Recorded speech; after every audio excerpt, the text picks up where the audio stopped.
বর্তমানে ইউটিউব এবং ফেসবুক থেকে বছরে প্রায় 20 লক্ষ টাকা আয় করে এই মেয়েটি। মানুষকে কখনো তার রূপ দেখে বিচার করতে নেই, বিচার করতে হলে তার ট্যালেন্ট দেখ। সোশ্যাল মিডিয়াতে কম বেশি সকলেই আমাকে চেনে। আমার আসল নাম বিয়ের আগে ছিল প্রীতি ভট্টাচার্য, আর এখন বিয়ের পর হয়েছে প্রীতি ঘোষ। আমার জন্ম 2001 সালে। আমার বর্তমান বয়স 23 বছর। আমার শ্বশুরবাড়ি বজবজ শ্যামপুর ঘোষপাড়া, আর বাবার বাড়ি লুঙ্গি বাটানগড়। ছোটবেলা থেকেই নাচ করতে খুবই ভালোবাসতাম, তাই আমাদের গ্রামের ছোট ছোট নাচের অনুষ্ঠানগুলিতে অংশগ্রহণ করতাম। ছোট থেকেই আমার স্বপ্ন ছিল অভিনেত্রী হওয়ার। অভিনয় করতে বড্ড ভালোবাসি আমি খেলাধুলাতেও খুবই ভালো ছিলাম। যেখানেই খেলতে যেতাম প্রাইজ নিয়েই ফিরতাম। বন্ধু বান্ধবীদের দেখে একটা দুটো প্রেমও করেছিলাম, কিন্তু সবাই আমাকে ছেড়ে চলে গেছে। ক্লাস 9-এ পড়াশোনা চলাকালীন আমার স্বামী শোভন ঘোষ আমাকে প্রপোজ করেছিল। 4 মাস চুটিয়ে প্রেম করার পর দুজনে বিয়ে করার সিদ্ধান্ত নিই। যদি শোভন আমায় ছেড়ে দেয় সেই ভয়েই আমি বিয়ের কথা বলি, আর ও রাজি হয়ে যায়। মাত্র 16 বছর বয়সে মাধ্যমিক দেওয়ার পর বাড়ি থেকে পালিয়ে মন্দিরে বিয়ে করেছিলাম দুজনে।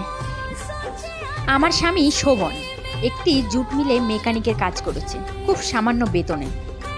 শ্বশুরবাড়িতে টুকটাক ঝামেলা হতো বলে আমরা আলাদা হয়ে যাই। তারপরে মাত্র 19 বছর বয়সেই আমি মা হই। ফুটফুটে একটা মেয়ে হয় আমার। অভাবের সংসারে মেয়েটাকে ভালো করে মানুষ করতে পারছিলাম না। জীবনে একটাই স্বপ্ন দেখেছি যে মেয়েটাকে মানুষের মতো মানুষ করব, আর একটা সুন্দর বাড়ি করব। কিন্তু ওই যে গরিব মানুষদের স্বপ্ন দেখতে নেই। বাড়িতে একদিন একা বসেছিলাম, হঠাৎ ইচ্ছে করলো টিকটক ভিডিও বানাতে, আর আমি বানিয়েও ফেললাম।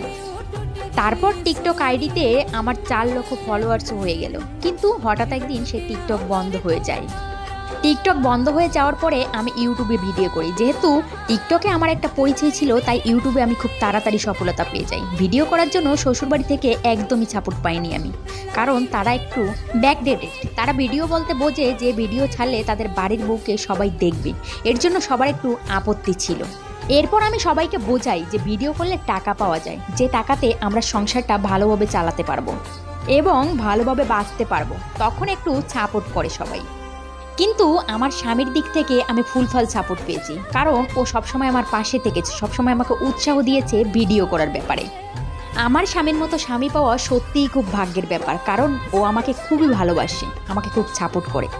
বর্তমানে ইউটিউব, ফেসবুক এবং বিভিন্ন ব্র্যান্ড প্রমোশন থেকে মাসে প্রায় 1 থেকে 1.5 লক্ষ টাকা ইনকাম হয়।